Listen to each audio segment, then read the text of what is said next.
ഇത് അങ്ങനെ മാതൃയുടെ അടുത്തേക്ക് ചാടി വീഴും. ആ ഒരു ഡെഡ് പവറില് മാതൃക്ക് പിടിച്ചു നിൽക്കാനാവില്ല. അവന്റെ പവറിന് മുൻപില് മാതൃ പതിയെ പതിയെ ഇപ്പൊ ഇല്ലാതാവാനായിട്ട് ആരംഭിക്കും. മൈകൈ ആണെങ്കില് വിട്ടുകൊടുക്കില്ല. വീണ്ടും വീണ്ടും അവനെ പാഞ്ഞ് അറ്റാക്ക് ചെയ്യും. അത് കണ്ട് ലീ പറയും, ഈ ഒരു 8th ഗേറ്റ് പവർ അത് ആക്ച്വലി കണ്ടിന്യൂസ് പവർ ആണ്.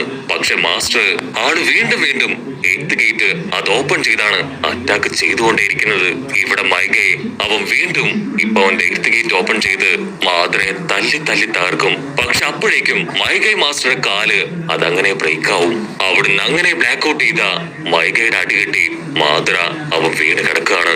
മാതൃയുടെ ബോഡിയിലാണെങ്കിൽ ഒരുപാട് പരിക്കുകൾ പറ്റി. മാത്രമല്ല അവന്റെ തലയിലെ കൊമ്പ് അതൊക്കെ പൊട്ടി താഴേക്ക് വീഴും. പക്ഷെ അപ്പോഴും യാതൊരു കുലുക്കമില്ലാതെ മാതൃ വീണ്ടും എഴുന്നേറ്റ് മൈകയുമായിട്ട് ഫൈറ്റ് ചെയ്യാൻ തയ്യാറാവും. ഗാരയ്ക്കാണെങ്കിൽ ഒന്നും മനസ്സിലാവില്ല.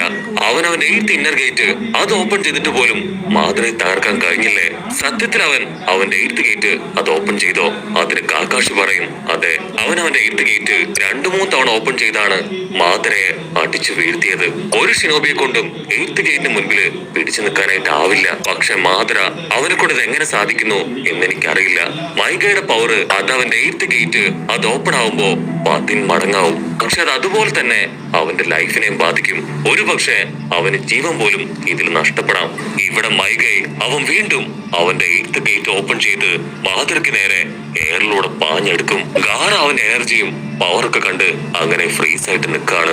കാരണം പണ്ട് മൈകയും ഗാറയും അവർ രണ്ടുപേരും തമ്മിൽ ഏറ്റുമുട്ടിയിട്ടുണ്ട്. അവൻ ഒരു സെക്കൻഡ് അത് ആലോചിക്കും. ഉടനെ മിനട്ടോ ആൾ ടെൻഷനായിട്ട് പറയും, നമുക്ക് എങ്ങനെയെങ്കിലും മൈകയെ സപ്പോർട്ട് ചെയ്യണം. ഇതാണ് നമ്മുടെ ടൈം. ഉറപ്പായിട്ടും നമ്മുടെ കൂടെ സപ്പോർട്ട് അവന് കിട്ടുകയാണെങ്കിൽ നമുക്ക് മാതൃയെ വിലംവരിച്ചാക്കാൻ കഴിയും. ഉടനെ കാക്കാഷ് പറയും, ആ ഒരു ബ്ലാക്ക് സ്പിയർ അതെങ്ങനെയെങ്കിലും തകർക്കാനായിട്ട് കഴിഞ്ഞെങ്കിൽ പിന്നെ നമുക്ക് വലിയ പ്രശ്നമൊന്നും ഉണ്ടാവില്ല.